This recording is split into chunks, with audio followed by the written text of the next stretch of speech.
From the war against disorder, from the sirens night and day, from the fires of the homeless, from the ashes of the gay, democracy is coming to the USA.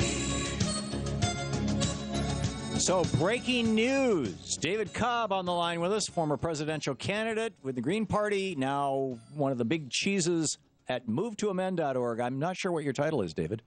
Well, I am a spokesperson, but most importantly, I'm just one of the people putting my shoulder to the wheel to save the Democratic Republic. Okay, one of the little cheeses at MoveToAmend.org. One of the mini cheeses. Yeah, there you go. One of many. And you wanted to tell us about a victory.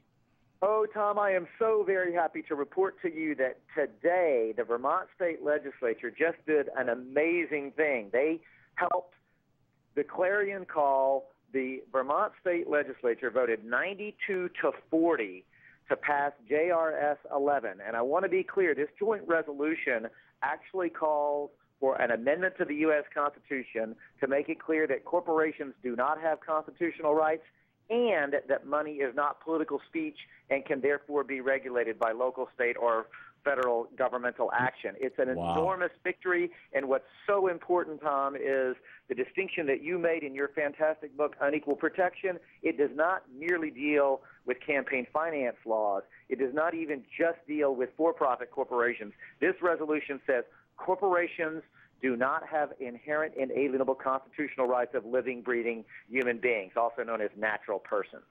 Wow. And it goes on to say that money is property and not speech. And that's something that I've been very concerned. There are some people who are, promoting resolutions and things where they somehow miss that. Yes. It's really interesting, Tom. I mean, the reality is this, that both money as political speech and corporate constitutional rights are both court-created legal doctrines and both acts of supreme judicial activism. The court created those. They were not part of our constitutional framework. The founders never believed that either of those things were true. And getting rid of corporate personhood but still allowing the wealthy to spend unlimited amounts of money would not fix the problem. And frankly, just dealing with campaign finance laws but still allowing corporations to overturn democratically enacted laws that deal with the environment or workers or any other matter of our economy wouldn't fix it. So what I'm so excited about, and a big shout out to State Senator Jenny Lyons, who championed this, and our colleagues at Public Citizen who helped us, Ben and Jerry's. So this was definitely not a move to amend effort. It was a collaborative effort of ordinary people. And I do want to say this, Tom, it shows the need to do the grassroots organizing because Jenny had introduced this bill last year and it went nowhere. But this year we used the town meeting process, got this issue on 64 town meetings. It passed overwhelmingly. It's worth pointing out that people in Vermont tell me this is the largest town meeting concentrated effort that has taken place since the anti-nuclear movement of the 1980s. Wow. It just shows the importance of grassroots organizing. That is spectacular. David Cobb, the organization MoveToAmend.org, this incredible victory in the state of Vermont. David, is this the first state to do the full 9 yards? It is the first state to do the full 9 yards. And I got to say, I know that you and Louise both spent time in Vermont. Let's just be honest. It's not because, there's something genetically different about Vermonters. It is a function, though, of the fact that Vermont is a country of scale.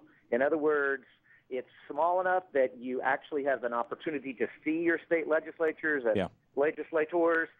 And the town meeting process really gives Vermonters a sense of political power. They are willing to engage in political issues of the day in a meaningful way. They really think about themselves as members of a democratic republic and act accordingly. Yeah, and always have. Yeah, Louise and I lived there for 5 years, and in fact, I was back there last year. Senator Sanders and I both gave a talk in it was either Montpelier or Burlington on this issue on Citizens United. And Bernie was holding a town hall meeting, and he invited me to come speak, and it was amazing. I mean, Vermonters, they take this stuff seriously, and they showed up, and it's a fine thing. What other states? Where are the other pressure points? Where are there things like this moving along, David Cobb, where people can go to movetoamend.org and bring some pressure to bear? Movetoamend.org, we're actually moving everywhere, and we continue to stay focused at the local level. I'm happy to report, for example, Salt Lake City just submitted the petitions necessary to get it on the ballot. We just had a tremendous victory in a very conservative area in Wisconsin, West Allis, Wisconsin, during the Republican Party primary, Tom, and we won 70% of the vote. And this is a place that went Bush big. This transcends party politics, David. I don't, Republicans institutionally or in power may kind of like the fact that corporations can buy them out. But I actually, have talked to a couple of Republican politicians who've said, candidly, as Democrats will too, they don't like the fact that they have to spend more than half of every day fundraising. Absolutely. I mean, look, the elected officials don't like it. It's demeaning and it's disgraceful. And polling data, as you know, Tom, reflects the fact that somewhere between 75 to 80% of the American people strongly support the move to amend position. And those numbers stay more or less true whether they self-identify as a Democrat, a Republican, or an independent. This issue has legs. It is broad. It is deep. It crosses not only party affiliation, but even ideology. Principled liberals and principled conservatives agree on the first principles of how the democratic republic ought to be operating. Corporations are not people. They do not have constitutional rights. Money is property. It's not political speech. It can be properly regulated to preserve the integrity of our democratic republic. It's really that simple. In fact, not only can it be, David Cobb, it has to be, because without those two things, you can't have it. Yep. If we're going to save the democratic republic, we've got to actually amend the U.S. Constitution to strip the corporation of its illegitimate powers to corrupt our election. David Cobb, movetoamend.org is the organization. Thank you, David. Thank you, Tom. Thanks for all you do. Keep up the great work. Up tomorrow, Senator Bernie Sanders will be with us for the first hour, our Brunch at Bernie Hour, national town hall meeting with a guy I think of as America's senator, although having lived in Vermont, I can tell you the Vermonters kind of like him. And Anything Goes Friday. Thanks so much for being with us, and don't forget, democracy begins with you. Get out there, get active, tag you're in. Movetoamend.org.